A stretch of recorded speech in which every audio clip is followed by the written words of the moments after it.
حضور فرماتے ہیں صلی اللہ علیہ وسلم واللہ لا یؤمنو واللہ لا یؤمنو واللہ لا یؤمنو، خدا کی قسم فلاں شخص مومن نہیں ہے، خدا کی قسم وہ مومن نہیں ہے، خدا کی قسم وہ مومن نہیں ہے۔ صحابہ لرز گئے، کانپ گئے، کون ہے بدبخت اور شقی جس کے بارے میں اللہ کے رسول 3 مرتبہ اللہ کی قسم کھا کر کہہ رہے ہیں کہ وہ مومن نہیں ہے؟ پوچھا گیا من یا رسول اللہ، اللہ کے رسول کون؟ فرمایا الذی لا یامن جارہ بوائقہ، وہ شخص جس کی ایذا رسانی سے اس کا پڑوسی امن میں نہیں ہے، چین میں نہیں ہے۔ کیسے سیپریٹ کریں گے ایمان کو عمل سے؟ ہے کوئی آری جو کاٹ دے ان کو علیحدہ علیحدہ کر دے، لیکن یہ حقیقی ایمان کی بات ہے، قانونی ایمان کی بات نہیں ہے۔ ویسے یہ تو کوئی گناہ کبیرہ بھی نہیں،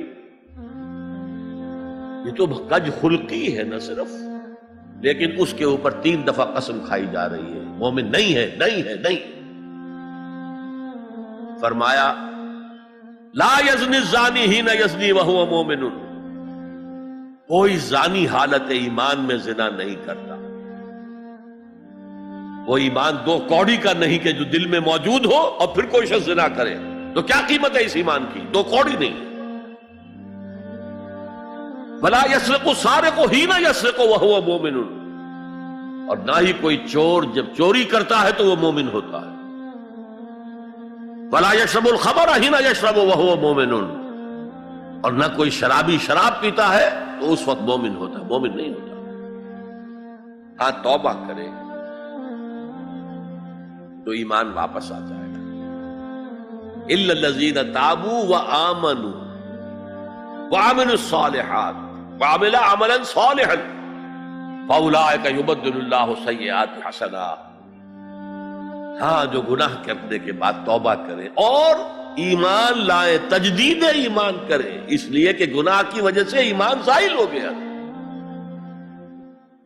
ویسے بعض احادیث سے یہ بھی معلوم ہوتا ہے کہ جب وہ گناہ کر رہا ہے اس وقت وہ ایمان دل سے نکل جاتا ہے، لیکن ایک پرندے کے مانند اس کے سر پر چکر لگاتا رہتا ہے۔ جب گناہ سے فارغ ہو جاتا ہے تو ایمان واپس آ جاتا ہے۔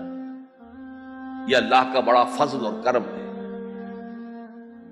جیسے کہ وہاں کہا گیا تھا کہ ایمان تو نہیں لائے ہو پھر بھی وَإِن تُطِيعُوا اللَّهَ وَرَسُولَهُ لَا يَلِدْكُم مِّنْ أَعْمَالِكُمْ شَيْئًا إِنَّ اللَّهَ غَفُورٌ رَحِيمٌ، اگرچہ تم مومن نہیں ہو لیکن اس حالت میں بھی اگر تم اللہ کی اور اس کے رسول کی اطاعت کرتے رہو گے تو اللہ تمہارے اعمال کے اجر و ثواب میں کوئی کمی نہیں کرے گا۔ کیوں؟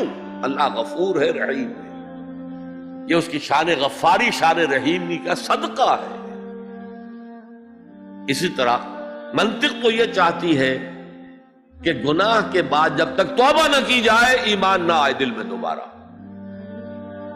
اور ایک آیت جو میں نے آپ کو سورہ فرقان کی سنائی اس سے بھی یہ متبادر ہوتا ہے، لیکن بعض احادیث سے معلوم ہوتا ہے اور ہمارے ہاں اہل سنت کا عقیدہ یہی ہے کہ جب گناہ سے وہ فارغ ہو جاتا ہے تو ایمان جو ہے پھر دل میں آ جاتا ہے۔ لیکن ایمان اور عمل صالح کا چولی دامن کے ساتھ ہے، آپ علیحدہ نہیں کر سکتے۔ ایک اور حدیث حضرت انس رضی اللہ تعالی عنہ فرماتے ہیں، جو 9 برس تک حضور کے خادم خاص رہے،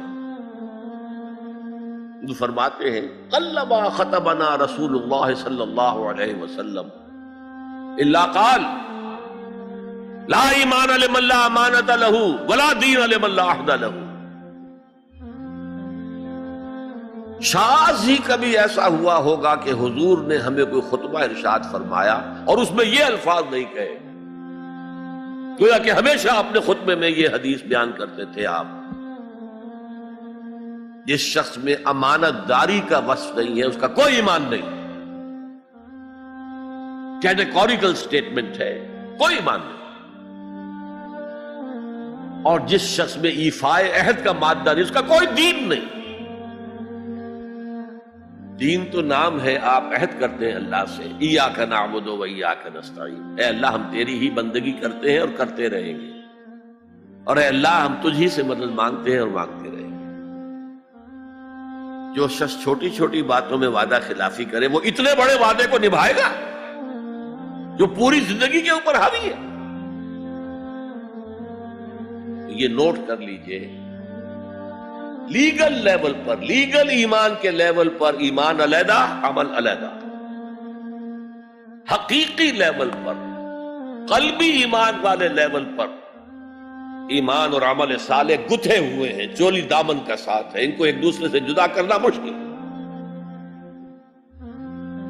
اب آئیے تیسری شرط، وَتَوَاصَوْا بِالْحَقِّ، انہوں نے آپس میں یا بہت زیادہ شدت کے ساتھ، باب تفاعل کے اندر دو خواص ہیں، مل جل کر کوئی کام کرنا یا مبالغہ ہوتا ہے، بہت شدت سے وہ کام کرنا۔ میں ان دونوں کے اعتبار سے ترجمہ کروں گا، اور وصیت کا لفظ آتا ہے ہمارے ہاں جب کوئی شخص مرتے ہوئے جو بات کہتا ہے، اہم ترین بات جو سمجھ رہا وہی تو کہے گا نا۔ وہ لوگ آپس میں ایک دوسرے کو حق کی نصیحت کرتے ہیں یا وہ عوام الناس کو حق کی وصیت کرتے ہیں بڑی شدت کے ساتھ، دونوں ترجمے ہو گئے۔ یہ عمل صالح اور ایمان کا لازمی تیسرا نتیجہ ہے۔ دیکھیے فزیکل لا بھی یہ ہے، اگر کہیں بھٹی ہے آگ کی تو اس سے حرارت ماحول میں نفوذ کرے گی، اگر برف کی سل رکھی ہوئی ہے تو اسے برودت ٹھنڈک ماحول میں پھیلے گی۔ اگر کسی میں عمل صالح اور ایمان ہے تو ممکن نہیں ہے کہ اس کی ذات سے نیکی کا پھیلاؤ نہ ہو، نیکی اس کی ذات سے نہ نکلے، نہ دوسروں تک پہنچے۔ It's a physical phenomenon. Number 2، یہ شرافت اور مروت کا تقاضا ہے۔ اگر آپ کو اللہ نے ہدایت دی ہے، شیئر اٹ ود ادرس۔ شرافت، مروت، حضور نے فرمایا لا یؤمن احدکم حتی یحب لاخیہ ما یحب لنفسہ، تم میں سے کوئی شخص مومن نہیں ہو سکتا جب تک کہ وہ اپنے بھائی کے لیے بھی وہی بات پسند نہ کرے جو اپنے لیے پسند ہے۔ اگر تم اسلام لے آئے ہو، ایمان لائے ہو، نیک عمل کر لیے، بھائی اپنے بھائیوں تک پہنچاؤ جن سے تمہیں محبت ہے، جن کے ساتھ خلوص ہے، جن کے ساتھ اخلاص ہے۔ یہ دوسری بنیاد ہے کہ ایمان اور عمل صالح سے تواصی بالحق خود بخود برآمد ہوگا۔ اور ایک تیسری بات ہے حمیت، غیرت۔ میں یہاں آپ کو ایک حدیث سنا رہا ہوں۔ ایک طویل عرصے تک اپنے زمانہ طالب علمی میں یہ حدیث خطبہ جمعہ میں سنتا رہا۔ مولانا تھانوی رحمت اللہ علیہ نے جو خطبات جمعہ مرتب کی ان میں یہ حدیث ہے۔ حضور ارشاد فرماتے ہیں اوحى اللہ عز وجل الی جبرائیل علیہ الصلوۃ والسلام ان اقلب مدینۃ کذا وکذا باہلھا۔ اللہ تعالیٰ نے وحی کے ذریعے سے حکم دیا حضرت جبرائیل کو کہ فلاں فلاں بستیوں کو الٹ دو، تلپٹ کر دو۔ جیسے صدوم اور عامورہ کی بستیوں پر عذاب آیا تھا ویسا عذاب ان بستیوں کے اوپر لے آؤ۔ قال فقال، حضور فرماتے ہیں کہ اس پر حضرت جبرائیل نے عرض کیا یا رب ان فیہا عبدک فلان لم یعصک طرفۃ عین۔ اے اللہ میں اس بستی کو الٹ دوں، اس میں تو تیرا فلاں بندہ بھی ہے جس نے کبھی پلک جھپکنے جتنی دیر بھی کسی گناہ میں بسر نہیں کی۔ اب آپ کسی آدمی کی نیکی کا تصور کیجئے، یہ گواہی دینے والے کوئی کرائے کے گواہ نہیں ہے جو عدالتوں میں پھرتے رہتے ہیں جو چاہو گواہی دلوا لو، اتنے پیسے چاہیے۔ جبرائیل ہے، اور کس کی جناب میں کہہ رہے ہیں؟ جہاں ابو جہل بھی جھوٹ نہیں بول سکے گا۔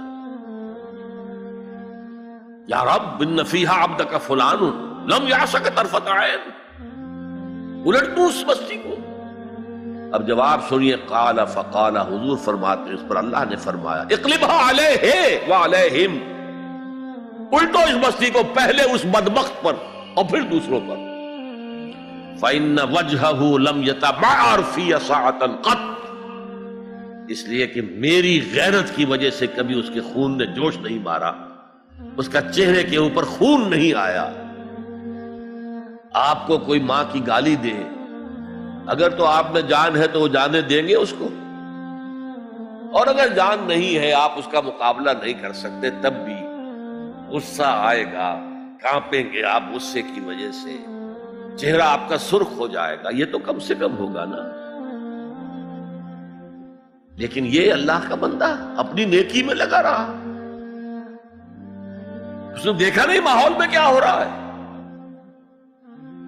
ماحول میں اللہ کی شریعت کی دھجیاں بکھیری جا رہی ہیں، ماحول میں اللہ کے احکام پاؤں تلے روندے جا رہے ہیں، یہ لگا رہا تو فقط اللہ اللہ اللہ، یہ زیادہ بڑا مجرم ہے، لہذا بستی کو پہلے اس پر پلٹو اور پھر دوسروں کو۔ یہ ہے تعلق تواصی بالحق کا ایمان اور عمل صالح کے ساتھ۔